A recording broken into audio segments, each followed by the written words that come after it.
everybody, this is Sue. Welcome to the Southtown Dahlia Club March meeting 2024, where we're going to talk about pinching dahlias and how we can get them to take cuttings to get extra ones. So these are ones that we took cuttings of at our last meeting in February, and some of them are rooting and some are not.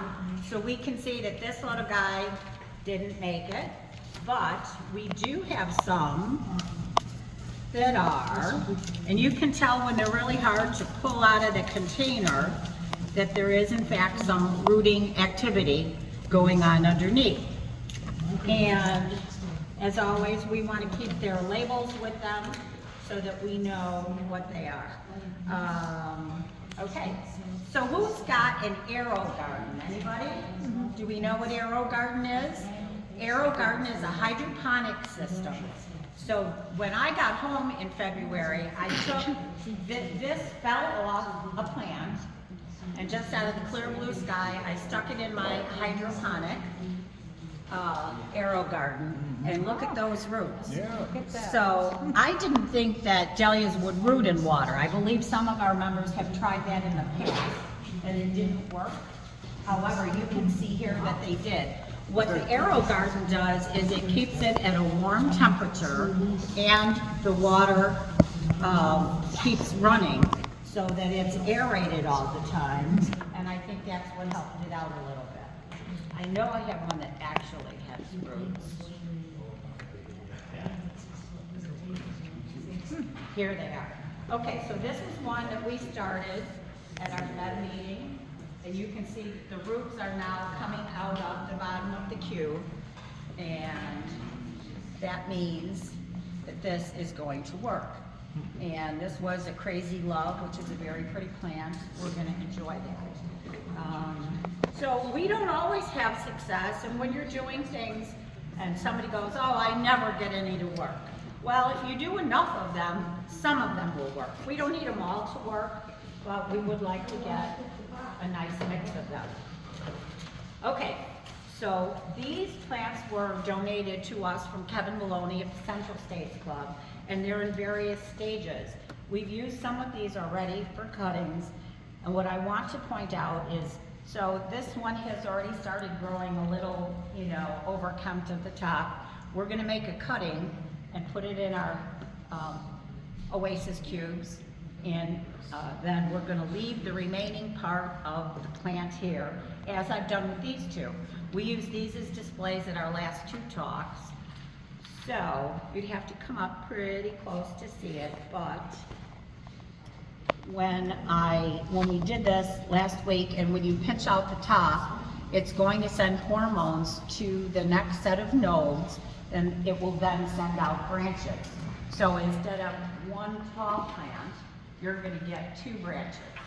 And then as that grows, if you pinch those two off, you're going to get 4 branches. And the reason we want branches is to have a low growing plant that is less likely to be damaged by the wind. Hi guys, are you here for the dahlia meeting? Yeah. Good, well you're just in time. We're talking about dahlias. Okay, so this one, Mary, maybe you could do this. This one, we pinched out its top. Okay, oh yeah, sorry. A week ago. You can see where I cut out the top, and now these 2 branches have started to grow. This one would be what it would look like before they start to grow. So we did have this one, we just cut it out the other day, and it hasn't started yet. But it will have there's 2 little nodes down here. I don't know if you can see it. It's a little bit lighter green. And what's going to happen then is it'll send out 2 branches like this. Then as time goes on, we'll pinch these 2 out of their centers. Like we'll take the centers out of these, and they'll produce 2 more. So if you're growing a large flower, like a double A, you probably want at most to have 4 branches. We call that 4 up.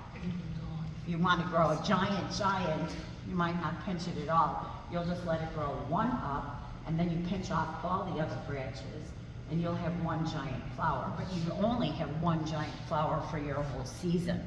That's for somebody that's gonna exhibit, not for the average person.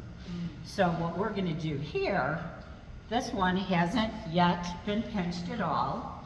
If we were to leave this grow, it will just make one tall stalk. And dahlias grow, they bloom from the top down. So nothing below can bloom until that top one blooms. So that top one is gonna bloom about 90 days after we put this in the ground. And then when we cut that and display it, or whatever we do, it'll take almost 30 days for the next 2 branches to give us some blooms. Well, we don't want to wait 120 days for 3 blooms. So that's why we would call this kind of like pre-pinch them. There is some articles that say we want to wait till this gets 3 sets of true leaves and before we pinch it. And also, like for our dahlia show, that is Labor Day weekend, we would count back 60 days, and if I pinch the center of this 60 days ahead of the show, I should get a bloom 60 days later in time for the show. So if you are growing for the show, it doesn't matter how many beautiful dahlias you have in your garden, if they don't bloom by Saturday at 10 o'clock, it's over. So that philosophy works for shows. But if we want a lot of branches, a lot of blooms, we're going to do this where we cut out the center, pinch off those, pinch off the next 2, and then have a minimum of 4 branches, possibly 8 if we're doing a B-size flower, 6 to 8 inches, a BB, 4 to 6 inches. So, who wants to be the brave guy? Oh. You've been elected. I'm gonna shut up. Oh.